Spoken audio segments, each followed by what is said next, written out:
పాడినా సరే చెవిటి వాడికి అవి ఉన్నాయా? పెద్దగా చెప్పండి. అలాగా నేను పాడలేదా?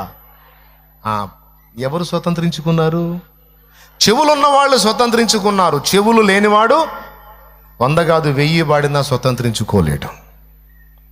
ఎందుకంటే వాడు స్వీకరించడానికి అవసరమైన చెవి వానికి లేనందున ఈ శ్రేష్టమైనవి వాడు స్వతంత్రించుకోలేడు. అలాగని పాటలు నా యొద్ద లేవా? దేవుని మాటలు నా యొద్ద లేవా? ఉన్నాయి. కానీ వినేదానికి వాడి దగ్గర ఏం లేదు. ఒకవేళ చెవి ఉంటే చెవి ద్వారా వాడు వాటిని తీసుకోగలుగుతాడు. అలాగే నీకు, నాకు, మనకి, మన వారికి కావలసిన సమస్తము ఆయన దగ్గర ఉన్నాయి.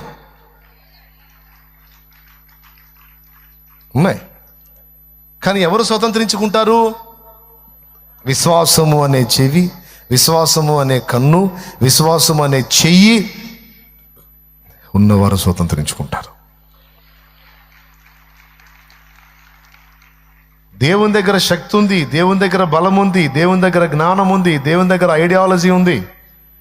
నీ ఇహ పర 2 జీవితాలకు కావలసినటువంటి కృపంతా దేవుని దగ్గర ఉంది. ఉందా లేదా? కానీ ఎవరు పొందుకుంటారు? విశ్వాసం గలవారే పొందుకుంటారు. విశ్వాసం లేనోడు దేవుడి దగ్గర లేవనుకుంటాడు. పాపం దేవుడు పేదవాళ్ళారా, దేవుడిని ఆడ కష్టపెడదాం అనుకుంటాడు. దరిద్రం వీడిది, దేవుంది కాదు. విశ్వాసం గలవానికి దేవుని యొద్ద అన్నీ దొరుకుతాయి. విశ్వాసం లేని వానికి దేవుని యొద్ద ఏమీ దొరకవు. నేను చెప్పలా, బైబిల్ చెప్పింది. యాకోబు రాసిన పత్రిక 1వ అధ్యాయము 6వ వచనం, 5, 6 వచనాలు ఒక్కసారి చూడండి బైబిల్ తీసి. ఇక నేను ముగిస్తున్నాను. మీలో ఎవరికైనాను జ్ఞానము కొదువుగా ఉన్న ఎడల అతడు దేవుని అడుగవలెను, అప్పుడు అది అతనికి అనుగ్రహింపబడును. ఆయన ఎవరిని గద్దింపక అందరికిని ధారాళముగా దయచేయువాడు. అయితే అతడు ఏమాత్రమును సందేహింపక విశ్వాసముతో అడుగవలెను. సందేహించువాడు గాలి చేత రేపబడి ఎగిరిపడు సముద్ర తరంగమును పోలియుండును. అట్టి మనుషుడు దిమస్కుడై తన సమస్త మార్గముల యందు అస్థిరుడు గనుక ప్రభు వలన తనకేమైనా దొరుకునని తలంచుకొనరాదు. ప్రభు వలన తనకేమైనా దొరుకునని తలంచుకొనరాదు. దొరకదు. ఎందుకంటే విశ్వాసము లేదు, సందేహం ఉంది. హెబ్రీ పత్రిక ఇదే 11, 5, 6 వచనాల్లో అంటాడు, దేవుని యొద్దకు వచ్చువాడు మొదట ఆయన ఉన్నాడనియు, తన్ను వెదుకు వారికి ఫలము దయచేయువాడనియు మొదట నమ్మవలెను గదా. అయ్యా, దేవుని దగ్గర ఫలం పొందాలంటే ఆయన ఉన్నాడని నమ్మాలి, ఆయన వెతికే వాళ్ళకి ఫలం ఇస్తాడని నమ్మాలి కదా. ఆ విశ్వాసం లేకపోతే ఎలా? కాబట్టి ఇక్కడ హెబ్రీ పత్రిక 11 ఏం చూపిస్తుందంటే, విశ్వాసము అనే కన్ను, విశ్వాసము అనే చెవి, విశ్వాసము అనే చెయ్యి, అట్లా విశ్వాసం అనే జ్ఞానేంద్రియాలు, కర్మేంద్రియాలు రెండింటిని చూపిస్తుంది. దీని స్పెషల్ అది. అర్థమైందా? విశ్వాసాన్ని మనకు సరిగా అర్థం చేసుకోవడానికి ఉపయోగపడే అధ్యాయం ఇది. ఇంత మీలో ఎంతమందికి అర్థమైందో. వెనక నేను ఒక చక్కని చిత్రాన్ని గీశాను అనుకోండి. ఆ చిత్రం కళ్ళున్నోళ్ళకి దొరికిద్ది, కళ్ళు లేనివాడికి ఎంత అందమైన బొమ్మ గీసినా సరే కన్నులు లేనివాడు దాన్ని పొందలేడు.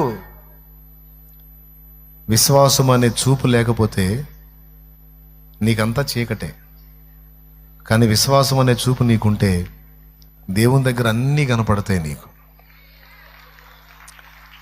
కీర్తనాకారుడు అన్నాడు కదా, నీ సన్నిధిని సంపూర్ణ సంతోషం కలదు, నీ కుడి చేతిలో అబ్బా నాకు కావలసినవన్నీ కూడా నీ పాదాల దగ్గరే ఉన్నాయి తండ్రి అని భక్తుడు అన్నాడు.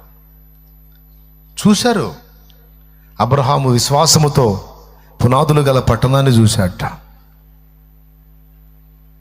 వీళ్ళందరూ విశ్వాసము ద్వారా చూశారు. ఈ విశ్వాసం ద్వారా అడుగులేస్తున్నప్పుడు అండి, ఈ ఒక్క ముక్క కూడా వినండి, వేస్ట్ ఏం కాదు.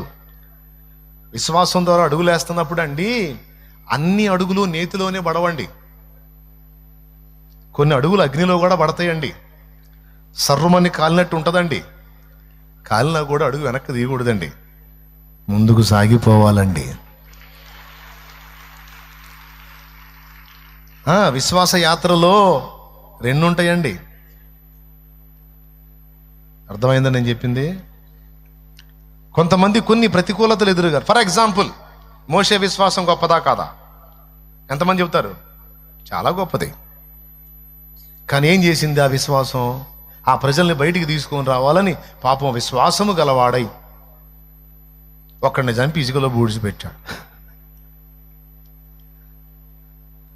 ఏమైంది? పరారవ్వాల్సి వచ్చింది. ప్రజలందరినీ విమోచిద్దాం అనుకుంటే, రక్షిద్దాం అనుకున్నోళ్లే ఆయన శిక్షకు అప్పచెప్పారు. వాళ్ళ కోసం మర్డర్ చేస్తే, ఎవరి కోసం? వాళ్ళ కోసం మర్డర్ చేస్తే వాళ్ళే పట్టించారు. ఊరే వెళ్ళ పిచ్చి తెగలేయ్యా, ఇదేం వ్యవహారం రా, బతికిద్దామన్నా చంపేటట్టున్నారు వీళ్ళు అనుకొని అక్కడి నుంచి పరారయ్యాడు. ఇప్పుడు విశ్వాసం పరీక్షలోకి వెళ్ళిపోయింది. పోయినోడు ఎక్కడున్నాడండి? 40 ఏళ్ళు ఆగిపోయాడండి. 40 ఏళ్ళు పాపం ఏ ఫలము లేదు. సంవత్సరాల సుదీర్ఘ నిరీక్షణ. శుభ్రంగా మోసే ప్లేస్లో మనం కానీ ఉన్నట్టయితే మిథ్యానులో 4 ఎకరాల పొలం కొనుక్కునేవాళ్ళం, కనీసం 2 ఇళ్ళు కట్టుకునేవాళ్ళం. ఈ 40 ఏళ్లలో కనీసం ఒక 500-600 గొర్రెలన్నా లైన్ చేసుకునేవాళ్ళం. మోసే ప్లేస్లో మనం ఉంటే ఒక 1000 మంది అయినా, ఒక 1000 గొర్రెలైనా 40 ఏళ్ళు, మరి సుదీర్ఘ కాలం. వేలాది గొర్రెలు సంపాదించుకునేవాళ్ళం, ఎకరాల పొలం సంపాదించుకునేవాళ్ళం. ఎందుకు? మన మైండ్ అట్టే కదా. భార్యకి బాగా ఒంటి నిండా బంగారం, ఇవన్నీ నడిచాయి. పోయినప్పుడు ఏందయ్యా ఇట్లా చేశావు, ఏదో చేస్తావు, నన్ను ఏదో వాడుకుంటావు అనుకుంటే నన్నేందయ్యా ఒట్టిగా చేసి కూర్చోబెట్టావు, ఏందయ్యా? ఇంక అట్టయితే నీ చిత్తం కాదేమోలే, అట్టయితే ఇక సంపాదన సంగతే చూసుకుంటాం. మరి ఎట్లా? భార్య పిల్లల్ని ఇచ్చావుగా, వాళ్ళకి భవిష్యత్తు చూడాలిగా అని ఆ ప్రజల భవిష్యత్తు వదిలిపెట్టి భార్య బిడ్డల భవిష్యత్తుకి వెళ్ళి భయపడేది వ్యవహారం. కానీ మోషే అట్టంటోడు కాదండోయ్, అది మొండి విశ్వాసం. ఏం విశ్వాసం అది? జలములలో వదిలే, పాటలు ఎక్కువ అవుతున్నాయి, వదిలే మళ్ళీ పెందలాడు. అది మొండి విశ్వాసం, మామూలు విశ్వాసం కాదు. వామ్మో, 40 ఏళ్ళు. నీకు తెలుసా, ఒక గొర్రెను సంపాదించలా, ఒక ఇల్లు కట్టలా, ఒక ఎకరం పొలం కూడా కొనలా, సిపోరాకి ఏమీ దిగేలా. 40 ఏళ్ళు అండి. మామ ఎన్ని తిట్టుంటాడో, సిపోరా ఎంత చులకనగా మాట్లాడి ఉంటుందో, ఒకవేళ బామర్దులు ఉంటే ఎంత అవమానంగా మాట్లాడి ఉండేవాళ్ళు, మరదళ్ళు ఉంటే ఎన్ని రకాలుగా అనుకునేవాళ్ళు. చాలామందిని చూసాం, కానీ మా బావ అంత ఎదవ ఇంకొకళ్ళు లేడు అనుకునేవాళ్ళేమో. ఈరోజు కొంతమంది నిన్న అంటున్నట్టు చాలామంది మగాళ్ళు ఉన్నారు, కానీ నీ అంత ఎదవ లేడండి. అండోయ్ ఏమండి, మళ్ళీ అండి, స్తోత్రం నానా. చాలామంది తండ్రులు ఉన్నారు కానీ నానా, నీలాంటి ఎదవ ఎవడు లేడు నానా. వాళ్ళు పిల్లలకి లైఫ్ ఇచ్చారు నానా, సంపాదించారు, మాకేమి ఇచ్చా మళ్ళీ మాట్లాడుతున్నావు. నర్మయ్,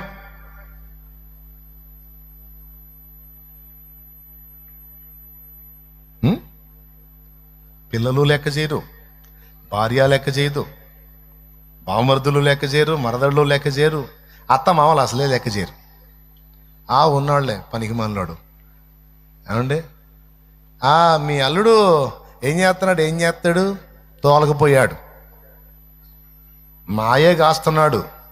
ఇన్ని సంవత్సరాలు ఇన్నే ఉంది, బతుకంతా అంతే ఇదయ్యేటట్టున్నాడులే. ఇంత ఆశోదడు అనుకోలే, ఇంత తిక్కలోడు అనుకోలా. ఏం చేద్దాం, కర్మ. ఆ సిప్పోరా మోకానట్టు రాసి ఉంది. ఈ తిక్కలోడు భర్తగా దొరికాడు. 40 ఏళ్ళుగా ఏది ఆలోచించాడు, ఏదో శూన్యంలో ఉంటాడు, ఏదో ధ్యాసలో ఉంటాడు. తిట్టినా పట్టించుకోడు, నలుగురు నవ్విపోతున్నారే వస్తున్నారే అని ఏం పట్టించుకోడు. 4 రూపాయలు సంపాదించుకుందాం అనుకోడు, 4 డబ్బులు వెనకేసుకుందాం అనుకోడు, ముందేసుకుందాం పైన. ఇవన్నీ చెబుతుంటే ఎక్కడో ఎవరికో తగులుతుంటుంది కదా. ఎంతమంది తగులుతుంది పాపం. ఈ మాటలు పడ్డారు మీరు కదా. ఏం పర్లా, ఆగండి, ఒక మలుపు ఉంటుందిలే, ఆగండి. దేవునికి స్తోత్రం కలుగునుగా. హల్లెలూయా. ఇంతమంది చేత అనిపించుకోకపోయినా కనీసం ఒక్కళ్ళ చేత, సరే ఇంట్లో వాళ్ళు బంధువులు ఎవరు అనుకోపోయినా, వీధిలో వాడైనా, ఫ్రెండ్ చేత అయినా బాగుంది. ఏం పట్టించుకోడు. ఎందుకో తెలుసా? విశ్వాసం. ఏ ప్రజల కోసం సింహాసనాన్ని కూడా వదిలిపెట్టానో, ఏ ప్రజల కోసం ఐగుప్తు సకల భోగభాగ్యాలను విసర్జించానో, ఆ ప్రజలను విడిపించినప్పుడు, వాళ్ళు నా ప్రజలు బానిసలుగానే బతుకుతున్నప్పుడు, వాళ్ళు పరదేశములో బానిస బతుకుతున్నప్పుడు, నాకు మాత్రం సొంత ఇల్లు ఎందుకు, నాకు సొంత మందెందుకు, నాకు భోగాలు ఎందుకు? త్యాగం. సింహాసనాన్నే వదిలేసినోడిని. ఏంది మోషే అంటే? ఎవడికి తెలుసు మోషే గురించి? కర్ర తీసుకొని ఉస్సు ఉస్సు ఉస్సు అనుకుంటా పోతుంటే, హే మోషే ఏం చేస్తున్నావు, అందరు ఎగతాళి చేసేవాళ్ళే. వాళ్ళు హేళనగా మాట్లాడి తృణీకరిస్తున్నవాడు త్యాగం విశ్వాసాన్ని బట్టి చేయకపోతే ఎవరో తెలుసా? ఐగుప్తు సింహాసనం మీద కూర్చొని రాజ్యములన్నిటినీ ఏలే రాజాయన.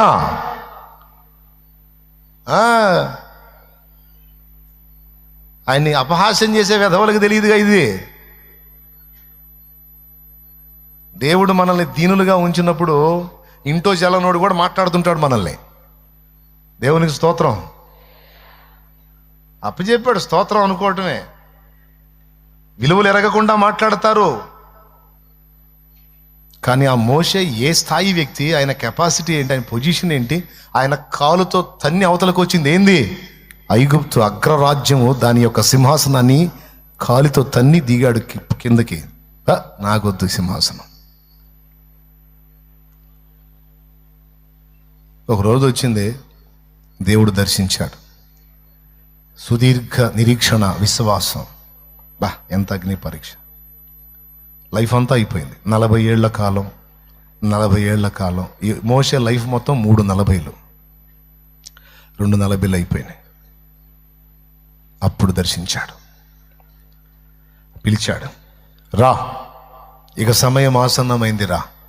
ఆ ప్రజలు ఆ బంధకాల్లో ఉండటం నాకు ఇష్టం లేదు, నా ప్రజల్ని విడిపించడానికి నేను ఏర్పరచుకున్నాను, రా వెళ్ళు అని మోషేని పంపిస్తే, అదే గొర్రెలు కాసే కర్ర తీసుకొని ఇక ఆ మందను వదిలిపెట్టి అటు పడ్డాడు. ఇక అక్కడికి వెళ్ళి ఐగుప్తు అగ్రరాజ్యం అప్పట్లో ఆ రాజు ఫరోని దేవుని శక్తితో ఒక ఆట ఆడిస్తుంటే, నాకు తెలిసి మిద్యాన్లో తెలియకుండా ఉంటుందంటావా? ఫరో గడగడలాడుతున్నాడు. ఫరోకి రోజు ముచ్చెమటలు పడుతున్నాయి. వాడి పని తుడుచుకోవటమే అయింది. ఎవర్రా? మోషే. ఏది ఇత్రో వాళ్ళ అల్లుడు ఆ గొర్రెలు కాసుకుంటా ఏదో శూన్యంలో చూసుకుంటా పోయే అతనికి అంత సీనా?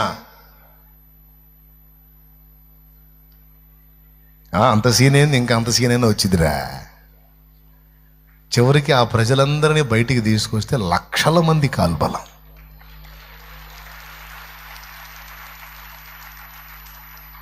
చివరికి ఏ గతి పట్టిందంటే, మామయ్య అల్లుడిని పలకరీయటానికి సాయంత్రం పట్టింది. పొద్దున పోతే సాయంత్రం దాకా పట్టింది అల్లుడిని పలకరీయటానికి. ఈ గుంపులేందిరా, ఏందిరా, వాడు మా అల్లుడు రా అని పోయినా సరే బానిస్తారా? వాడు అంటున్నావు ఏంది? పిల్లనిచ్చానయ్యా. ఆ పిల్లనిస్తే మా మోషేని వాడు వీడు అంటున్నావు ఏంది? వీడెవడ పట్టుకొని పక్క తీసుకెళ్ళాడు. ఆ సిప్పోరా మా అమ్మాయిరా నాయన, ఆమె భర్త మోషే. సిప్పోరా తండ్రి గారా మీరు? ఏమనుకోవద్దు రండి. మోషే గారు మావగారా? అయ్యా, మావాడు ఎప్పుడు శూన్యంలో చూస్తే గొర్రెలకు పోవటం తప్ప రూపాయి సంపాదించడం తెలియదు, కాస్త తెలివిగా కూడా ఉన్నట్టు కనపడలేదు. ఇంత గొప్ప మేధావి ఎప్పుడయ్యాడయ్యా? మీ ముందు పిచ్చోళ్ళ కనపడ్డదే మీ పిచ్చితనం. మొదటి నుంచి ఆయన మేధావే, మొదటి నుంచి ఆయన విశ్వాస వీరుడే, మొదటి నుంచి ప్రార్థనా యోధుడే, మొదటి నుంచి దేవుని ప్రజలను బంధ విముక్తుల్ని చేయాలని రోషము కలిగిన వాడే, మొదటి నుంచి దేవుణ్ణే కేంద్రంగా చేసుకున్నాడు గాని మరి దేనిని కూడా లక్ష్య పెట్టని వాడు. వెండి బంగారాలు, ధన కనక వస్తు వాహనాలు, సింహాసనాలు, ఇవన్నీ నా ప్రభుతో సాటి వస్తాయా? సుప్రీం నా దేవుడు ఆయన చాలు నాకు. హల్లెలూయా. ఏమర్థమయ్యాడు మోషే వాళ్ళకి? ఈరోజు బిడ్డ నువ్వు అర్థం కాకపోవచ్చు, కొంతమందికి అర్థమయ్యనాడు నోళ్ళు ఎల్లబెడతారు. నాయన అమ్మ కలత చెందొద్దు. విశ్వాసం ఎంత గొప్పదో చూడండి, ఎంత సుదీర్ఘ నిరీక్షణ.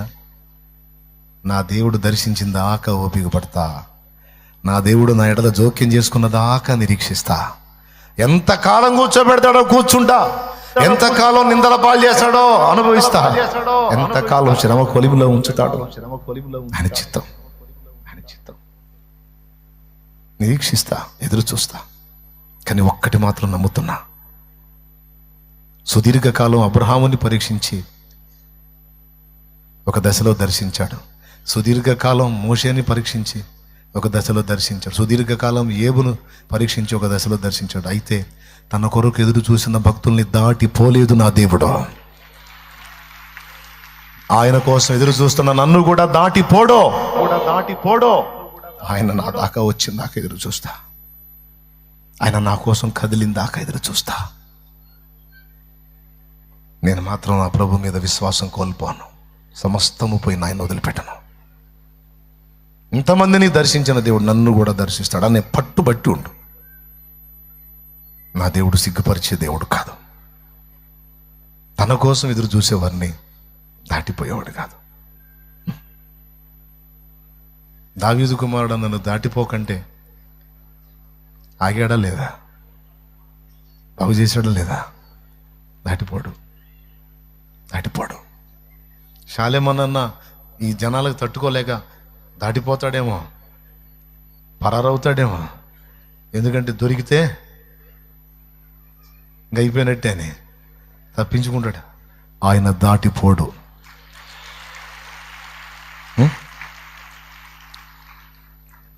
చివరిలో ఒక్క మాట, విశ్వాసం ఇంత బలీయమైంది, ఇంత శక్తివంతమైంది అయి ఉంటే అలాంటి విశ్వాసాన్ని కలిగిన మోషే సుదీర్ఘకాలం అనుభవించిన తరువాత చివరికి లైన్లోకి వస్తే అంత ధన్యత దొరికింది మోషేకి. ఎంత సిగ్గుపడి ఉంటాడు ఇత్రో, ఎంత సిగ్గుపడి ఉంటారు మిద్యానోళ్ళు, ఎంత సిగ్గుపడి ఉంటుంది సిపోరా. ఏమండి, మిమ్మల్ని ఇంత ఘనంగా దేవుడు సిద్ధపరిచాడని అస్సలు అనుకోలేదు నేను. చాలా తృణీకారంగా మాట్లాడానంటే నాకు తెలిసి సిపోరాని దగ్గర తీసుకొని ఉంటాడు. సిపోరా, చాలాసార్లు అడిగావు కానీ పిచ్చోళ్ళ నేను యాక్ట్ చేశాను, నీ ముందు పిచ్చోళ్ళ ప్రవర్తించాను సిపోరా. అయినా నువ్వు తెలిసి ఇలా చేసావా? తెలియదు కదా, బాధపడుకో. అది నేను ఎవరికి ఎందుకు చెప్పలేదంటే సిపోరా, అది నా దేవునికి నాకు చెందిన విషయం, నేను ఆయనతోనే తెలుసుకోవాలి. ఆ తేలిందాకా నేను ఎవరు చెప్పకూడదని అట్టాగాను. ఈరోజు ఆ సమయం వచ్చింది, నా దేవుడు ఆయన ఎందో చూపించాడు, నా తలనెత్తాడు, నాకు శాశ్వత ఆశీర్వాదం ఇచ్చాడు. ఇన్నాళ్ళ నా నిరీక్షణ, నా ఎదురు చూపు ఫలించింది. అదిగో నా ప్రజలు బంధ విముక్తులయ్యారు. ఈ ప్రజల కోసమే ఆ గొర్రె మందను చూసినప్పుడు అలా ప్రజలే నా కళ్ళ ముందున్నారు. అందుకే మంచి వస్త్రం కట్టుకోలేకపోయాను, నిలవరమైన నివాసం ఏర్పాటు చేసుకోలేకపోయాను, కడుపు నిండా తినలేకపోయాను, కంటి నిండా నిద్రపోలేకపోయాను. సిపోరా, ఈరోజు నా నిరీక్షణ ఫలించింది, నా ఆశ తీరింది. నా దేవుడు నాకు తోడై ఉండి భూరాజులని గడగడ వణికించి నా ప్రజల్ని బయటికి తెచ్చాడు. చూడు సిపోరా, ఇది నా జనాంగం, ఇది నా దేవుని ప్రజ. హల్లెలూయా. నాయనా, దేవుని విషయమై నువ్వు కలిగి ఉన్న ఆశ, నిరీక్షణ దేవుని విషయమే నువ్వు చూసి ఎదురు చూపు, ఆయనకి తెలియనివి కావు. ఆయన దాటిపోవడం చూస్తున్నాడు. సరిచేయాల్సింది సరిచేస్తున్నాడు, నేర్పాల్సింది నేర్పుతున్నాడు, సిద్ధపరచాల్సిన కృప సిద్ధపరిచాడు. అందాల్సిన సమయం సమీపించింది. బహు త్వరలోనే నీకు అది అందుతుంది. నువ్వు స్వతంత్రించుకుంటావు. ఇన్నాళ్ళ నీ నిరీక్షణ, ఇన్నాళ్ళ నీ ఎదురుచూపు నిన్ను సిగ్గుపరచదు. ఆయన బలమైన బాహు చాపుతాడు. ఈరోజు ఏడుస్తున్నావు బాధను బట్టి, ఆనాడు ఆనంద బాష్పాలు రాలుస్తావు సంతోషంతో.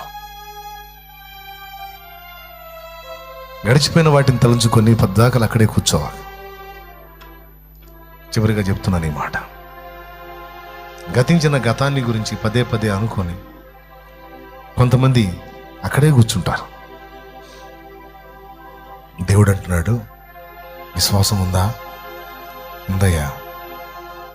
అట్లయితే మళ్ళా ప్రారంభించు. జారిపడ్డావా? అక్కడే కూర్చోవద్దు. పడటం తప్పు కాదు, పడ్డ చోటే ఉండటం తప్పు.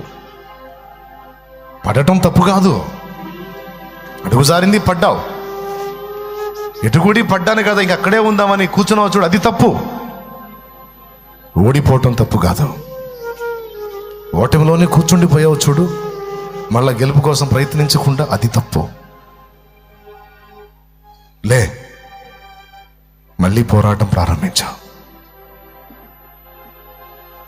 పొడుస్తున్న ప్రతి పొద్దు నీకొక నిరీక్షణ సంకేతం. సంవత్సరములు జరుగుతుండగా ఆయన తన కార్యాలను నూతనపరుస్తాడు. నీకు అనుగ్రహిస్తున్న ప్రతి నూతన శుభోదయం నీకొక నిరీక్షణ సంకేతం. నిన్న అయిపోయింది కదా, నిన్నటి గురించి ఇక ఆలోచించొద్దు. ఈరోజు సూర్యోదయం అవుతుంది చూడు క్రొత్తగా, అలాగున నీతి సూర్యోదయం నీకు కలుగుతుంది. మళ్ళా క్రొత్తగా ఆలోచించు, క్రొత్తగా మొదలుపెట్టు, మళ్ళొక్కసారి క్రొత్తగా పోరాటాన్ని ప్రారంభించు. ఈసారి విజయం నీదే, ఈసారి విజయం నీదే. మారదు నా పరిస్థితి, మారదు నా జీవితం, మారదు నా బ్రతుకు అని గతాన్ని గతాన్ని గతాన్ని గతాన్ని తలుచుకొని గతంలో కూర్చోవాక. ఈరోజు ఉంది, రేపు కూడా ఉంది నీకు. దేవుని వైపు తిరిగి ఆయన పాదాలు పట్టుకుంటే, నీతి సూర్యోదయం నీకు కలిగితే ఒక నూతనమైన మలుపు దేవుడు తీసుకుంటాడు. ఎందుకంటే నీ విశ్వాసాన్ని చూస్తాడు. ప్రతి శుభోదయం నీకు నీతి సూర్యోదయం, మరో నూతన ప్రయత్నానికి నీకు పిలుపు సంకేతం. ఎంతమందికి అర్థమైంది? మారదా? పరిస్థితి మారదా? గతంలో ఉన్నట్టే ఇప్పుడు కూడా ఉంటుందా? నో, మారాలి. నూతనత్వాన్ని కోరుకునే మన దేవుడు నిత్య నూతనుడు. మన భక్తి, ఆత్మీయత, పరిస్థితులు కూడా నూతనపరుస్తాడు, ఇష్టపడతాడు, నూతన పరుస్తాడు. ఈ సందేశాన్ని, ఈ సంకేతాన్ని విశ్వసించిన వాడే స్వతంత్రించుకుంటాడు. కృప మనందరికీ తోడై ఉండదు. అలా దేవుడు మొన్న అనుకున్నాను నేను అంతకుముందు ఓపెనింగ్ అప్పుడు, ఇక ఈ జీవితానికి సరిపోద్ది ఇది, ఇక ఇంతవరకే అని ఆ రోజు అనుకున్నాను నేను. ఆయన అనుకోలా. ఆయన మళ్ళా ఈ ఏడు కూడా నూతన పరిచాడు.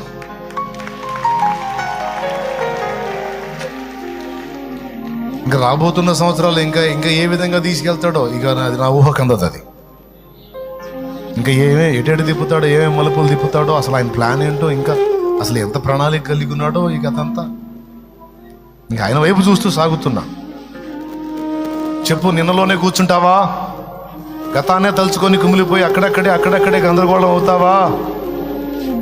నువ్వు ఆత్మీయతలో దిగజారినా, భక్తిలో పడిపోయినా, నేను అంటున్నాను, ఓడిపోవటం తప్పు కాదు, కానీ ఓటమిలోనే కూర్చుండిపోవటం తప్పు. పడిపోవటం తప్పు కాదు, అడుగు జారింది పడ్డావు, పడ్డ దగ్గరే కూర్చోవటం తప్పు. మరేం చేయాలి? పడ్డవాడు తిరిగి లేవాలి. ఓడిపోయినవాడు ఏం చేయాలి? దేవుని శక్తి పొందుకొని దేవుని పాదాలు పట్టుకొని తిరిగి, దెబ్బ తిన్నోడు ఏం చేయాలి? దేవుని పాదాలు పట్టుకొని కొంచెం తేరుకొని తిరిగి దెబ్బ కొట్టాలి. కొడితే ఈసారి శత్రువుకి చుక్కలు కనపడాలి, పట్టపగలే. దేవునికి మహిమ కలుగును గాక. విశ్వాసం కలవాలి, ఈ విషయాలు స్వతంత్రించుకుంటారు. విశ్వాసంలో రకాలు చెప్పాను, అందులో ఒక విధమైన విశ్వాసాన్ని ఇప్పుడు నేను వర్ణించి ముగిస్తున్నాను. కృప మనందరికీ తోడై ఉండును గాక.